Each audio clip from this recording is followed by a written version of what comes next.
Okay, welcome back to Turner Firearms, ladies and gentlemen. Today we got ourselves a sweet little shop video. So, currently working on our E56 turbo here.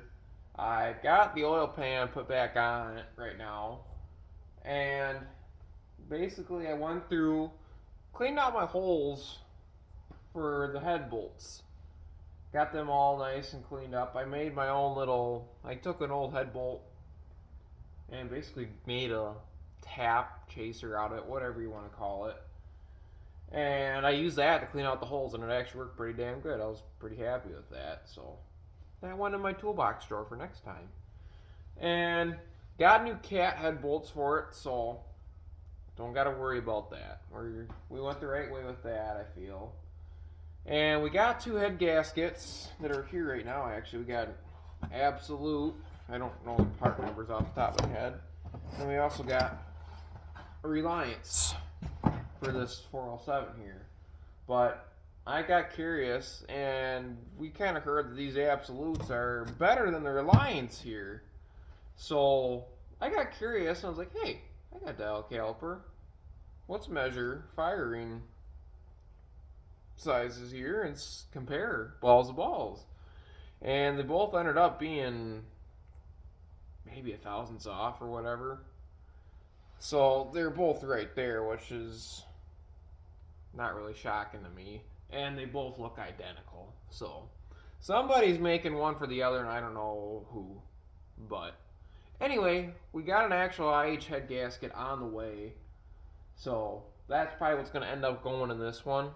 Maybe. I'm not sure. I'm going to talk with Dad and see if he wants to try doing one of these Reliances again, because now that I actually found a problem with the block, I can't say it was the head gasket that was the actual problem. So that head gasket could have very well survived if we used one, the proper head bolts, and two, would have found that sleeve that was protruding over the block more than it should be, causing what I believe to have been our blowout in that last head gasket. So that's what's going on there. So I'll give you guys a quick walk around here. So the garage is a little messy right now. Mind the mess. I got this tractor in here too, which we'll touch on that here later. But anyway, there's one of the head gaskets. Dad came in here and was putzing around, of course. So I don't know if that's the Absolute or Reliance, because there's no way to tell the difference. Anyway, here's our block. The block itself is ready to go back together. I got all the holes, except for our sleeve that's protruding here, which I don't know how well you guys will see it. You should be able to see it pretty okay there. You can kind of tell that that sleeve number 3 is protruding a little more than cylinder 4 there. But I believe that to have been our problem why we had a blowout in the head gasket here between 3 and 4. But anywho, that is what is going on there. But like I said, I went through, got all these holes blew out for head bolts, cleaned up everything under the sun. So that's all ready to go. Got our oil pan put back on. Got a new gasket and some 515 put in there on both sides of the gasket because I don't trust gaskets. And then I got I could probably reassemble that front end, but I'm not too concerned about that at the moment.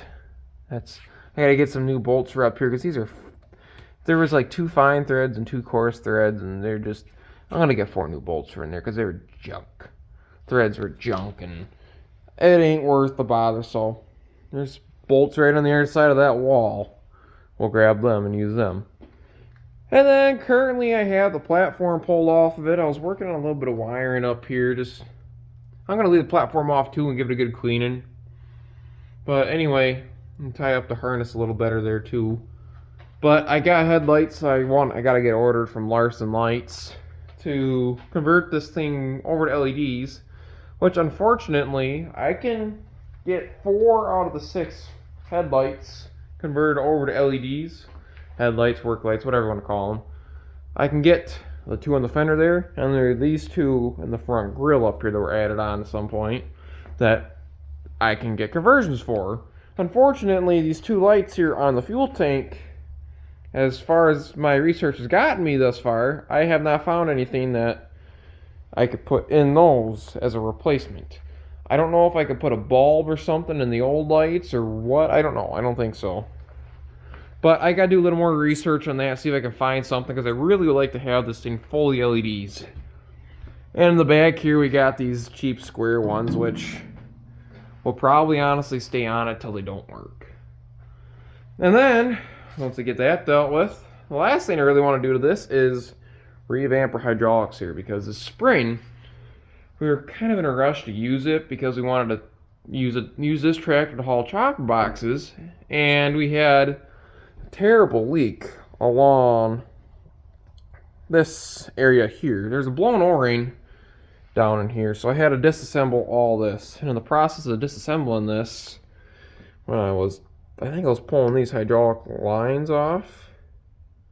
I can't remember. But anyway, these lines had to come off to get this piece up and out of the way. But this end here just fell off of here, and I wasn't too sure how it all worked, so I kind of just hacked it together. But anyway, what I'm probably going to end up doing is I'm going to put the main outlets here and the quick couplers. I'm going to run hoses down and tie in somewhere in here and put our quick couplers on the second remote there. But that's what I got to do there, so that way it doesn't look so hobble-cobbled together. And also, actually, no, what happened, I didn't break this off. I tried taking this off because there's this little hose here that was on this side that was seeping and leaking. And so I was right there. I was like, oh, I'll get that fixed. And it just all went south from there. So, going to this 560 here quick. This 560 has been having overheating problems for the last few years. Only problem though is it does it in the wintertime but not in the summertime. So I've been kind of putzing with this, trying to figure it out. Drained the coolant in it, which had a freezing point of 24 degrees above zero, which was shocking. But so I cleaned out the coolant system, flushed it. Should probably flush it one more time just for craps and giggles, but I won't. It's really good now. But I put a new thermostat in it because the old one was actually sticking, I believe. So dealt with that and basically ran water in it, and it would, I don't know, it's kind of acting, it's making me feel like this has got a blown head gasket and it's pressurizing the coolant system. So that's what's up with that, but I'm not tearing it apart any farther right now until this tractor is done. So that's what's up tonight here in the garage. Alright, so since I have a quick second here before I take off for tonight, I decided that I'd talk to you guys about this 560 here. Now this 560 has been kind of overheating. It only overheats in the wintertime. It doesn't do it during the summer.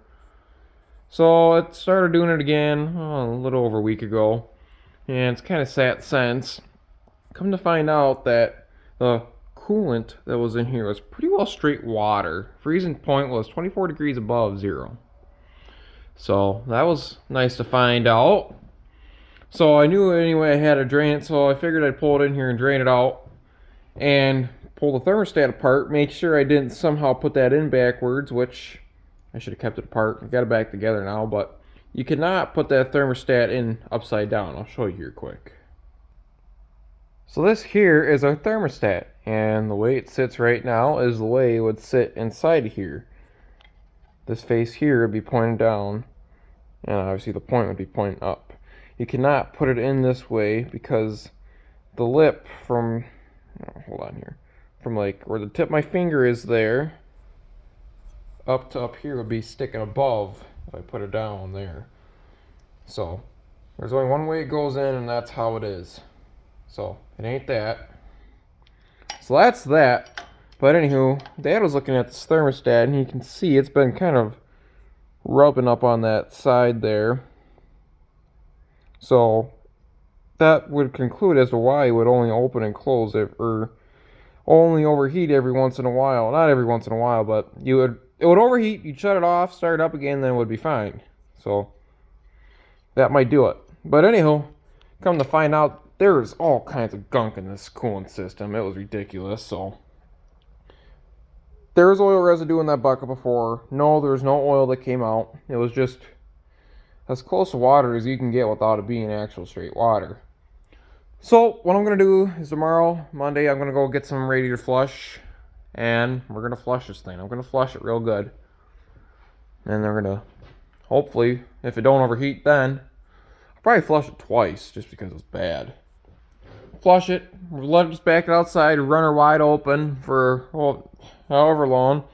Either until one overheats or an hour. One or the other. Just let her run. So, and then pull her back in, and if it's all good to go, send her out the door. Put the heat houser back together and get her back out doing work.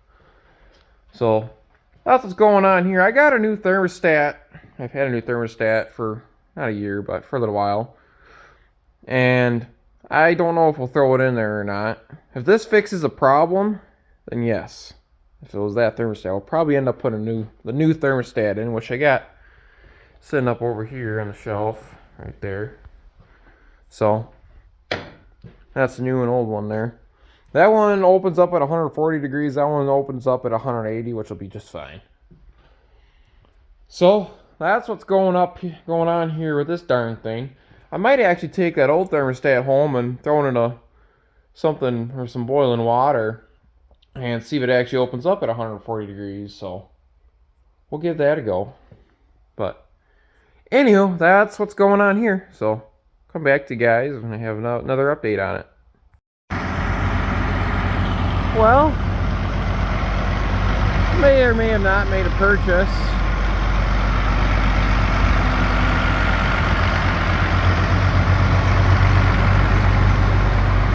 Bought myself a 1440. She's got a little bit of blow by at idle, but we're gonna have that one. Hasn't ran in 11 years. We'll hop up in the cab here. It's not the prettiest stuff here. Oh, this poor thing's been sitting. I don't even know if this light works. No. Most everything actually works in here. Let me see if I can turn my... There we go. Engine hours, engine hours. Where are we? Hold on, I got it right here. 2,600 hours. I don't know if you guys can see it. So that's that. Came with a 4-row wide head. Everything works. I just had it running. I'm not going to kick it on again. But the thing is filthy. It's been sitting inside for however long. 11 years. 2012 was the last fall it was used. It was parked away in working condition. The gentleman I bought it from just got cancer, and well, he got out of farming. Rented all his ground out, and yeah. She's a smooth running machine though. Even the taillights work. There's our ET436. Naturally aspirated at first with the 1440. Inside of our hopper there. Actually, very clean for what it was.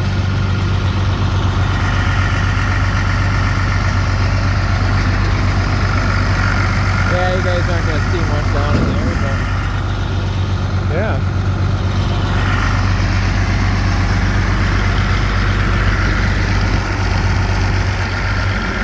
Poor thing needs a full service. It hasn't had the fuel filters changed since like the 90s. Because the gentleman I bought it from didn't put enough hours on it to justify doing it. So, but here's kind of a before look before I wash her off. So here sits the combine in the shed. Can't say tucked away because it's not. I got the corn head off of it. It's sitting out over in the grass out there. I'm probably going to end up throwing it back on tomorrow and putting that in its home, temporary home, permanent home. I don't know. I might end up using it. I might not. I don't know. Because there are a few people around here yet that still do wide row corn. And it works. So I'll probably end up putting a tarp over it and parking it out in the pasture or something. And then I got a 20-foot flex head that I bought, a 1020.